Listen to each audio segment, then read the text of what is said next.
Hello students, my self निति Gupta from Gupta classes. हम लोग कर रहे थे क्लास 8 का chapter number 9 algebraic expression and identities. तो स्टूडेंट्स, हम लोगों ने फर्स्ट एक्सरसाइज कंप्लीट कर ली थी। अब सेकंड एक्सरसाइज से पहले हमें एक कॉन्सेप्ट समझना है मल्टीप्लिकेशन का। पहली वाली एक्सरसाइज किसके ऊपर बेस्ड थी? एडिशन और सब्ट्रैक्शन के ऊपर। अब ये वाली जो एक्सरसाइज है वो है मल्टीप्लिकेशन के ऊपर बेस्ड। तो अब हम पहले पढ़ेंगे multiplying monomial into monomial.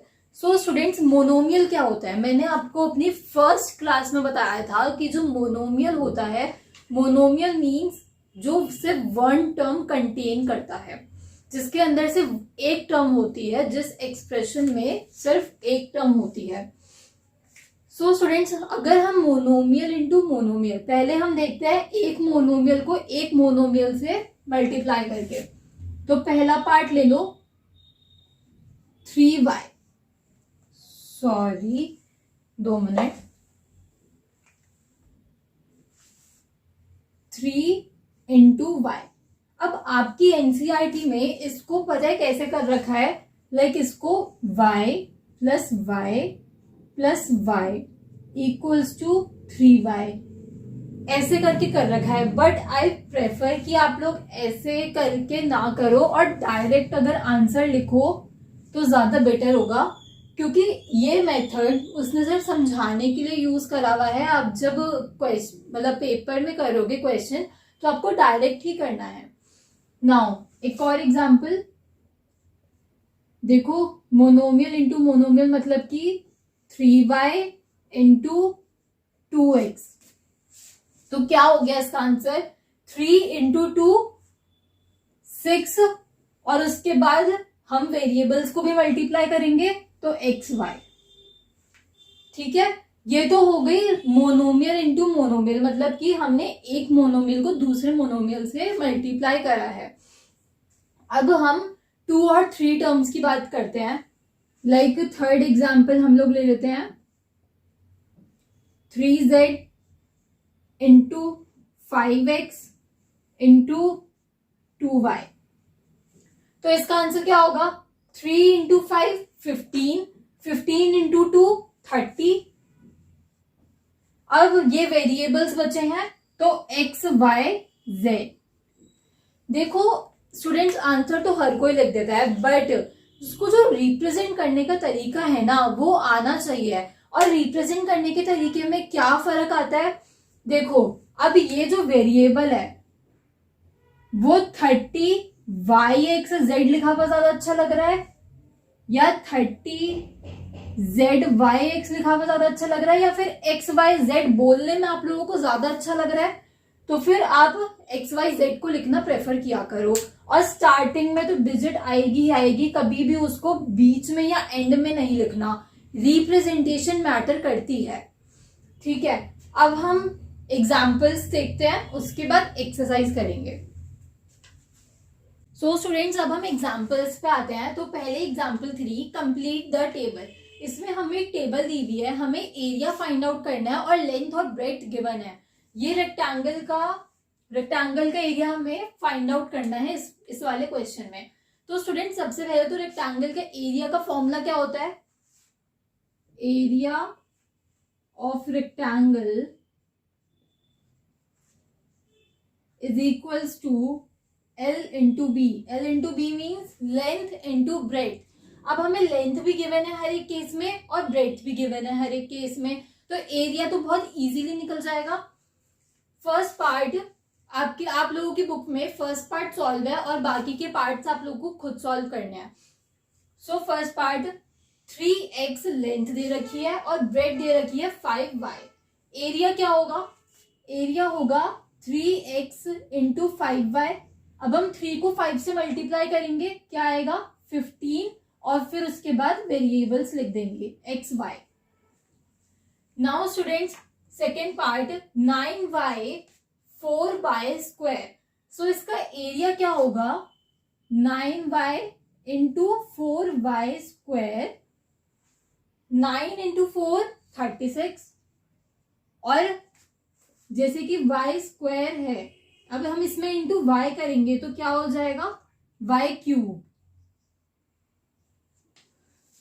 Third part 4AB is given length and breadth is given 5BC. तो अब हम इसको मल्टीप्लाई करेंगे, लाइक हम जब एरिया निकालेंगे तो 4AB into 5BC is equals to 20AB square C. B square क्यों हुआ? क्योंकि B दोनों टर्म्स में प्रेजेंट है. ठीक है. Now students, fourth part, last part, 2L square M is length and breadth is 3LM square. अब हम इसको मल्टीप्लाई करेंगे. 2L square M into 3LM square is equals to 2 into 3 6. Now L square into L cube और similarly M cube. तो हमने students table complete कर ली. अब example 4 में स्टूडेंट्स हमें निकालनी है वॉल्यूम. हमें लेंथ दी हुई है, ब्रेड दी हुई है, हाइट दी हुई है. तो मैं मेंस्ट्रुएशन चैप्टर करा चुकी हूँ और उसकी मैंने फॉर्मूला लिस्ट एक अलग से भी डाली थी. अब देखो वॉल्यूम, ये किसकी वॉल्यूम का फॉर्मूला है? Volume of cuboid. Volume of cuboid यहाँ पे हमें निकालना है, जिसका फॉर्मूला होता है length into breadth into height. LHB, sorry LBH, कुछ भी बोल लो, LHB LBH. अब यहाँ पे ये पार्ट्स हैं. फर्स्ट पार्ट में हमें लेंथ गिवन है 2AX, ब्रेड्थ गिवन है 2BY और हाइट गिवन है 5CZ. सो क्या होगा? Volume is equals to 2AX into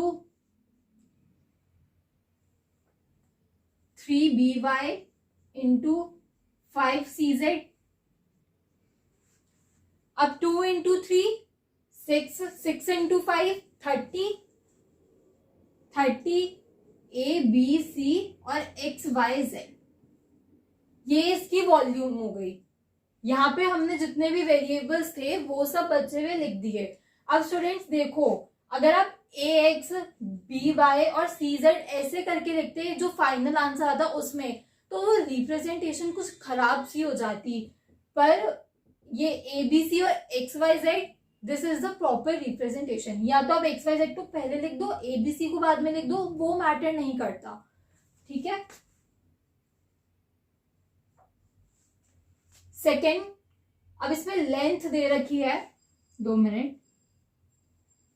length दे रखी है M स्क्वायर N, ब्रेड दे रखी है N स्क्वायर P और हाइट दे रखी है P square M. So students, अब देखो M स्क्वायर और M को हम जब मल्टीप्लाई करेंगे तो M क्यूब आएगा. N और N स्क्वायर को जब मल्टीप्लाई करेंगे तो N क्यूब आएगा और P स्क्वायर को जब मल्टीप्लाई करेंगे तो P क्यूब आएगा. Got it? आई होप आप लोगों को अब जो मल्टीप्लिकेशन है वो समझ में आ रही होगी. ज्यादा टर्म्स की भी, कि मतलब अगर 2 से ज्यादा टर्म्स आ गई तो उसकी हम मल्टीप्लिकेशन कैसे करेंगे वो. थर्ड पार्ट,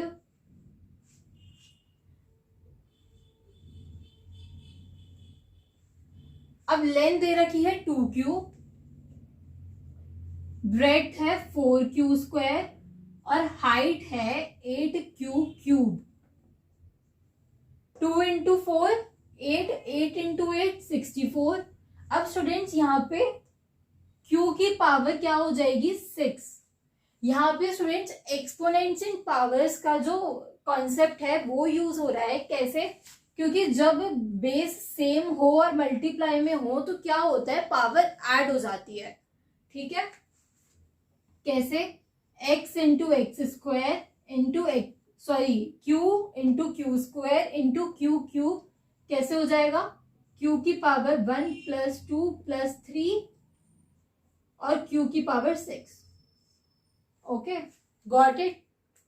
अगर किसी ने एक्सपोनेंशियल पावर्स ना पढ़ा हो, किसी को कंफ्यूजन हो, तो उसके लिए ये चीज थी. सो स्टूडेंट्स, आज की वीडियो को हम यहीं पे खत्म करते हैं और नेक्स्ट वीडियो में हम लोग इसकी एक्सरसाइज करेंगे. आज के लिए इतना ही. Thank you so much students. I hope आप लोगों को समझ में आया होगा. अगर कोई भी डाउट है तो कमेंट सेक्शन में कमेंट कर दीजिए।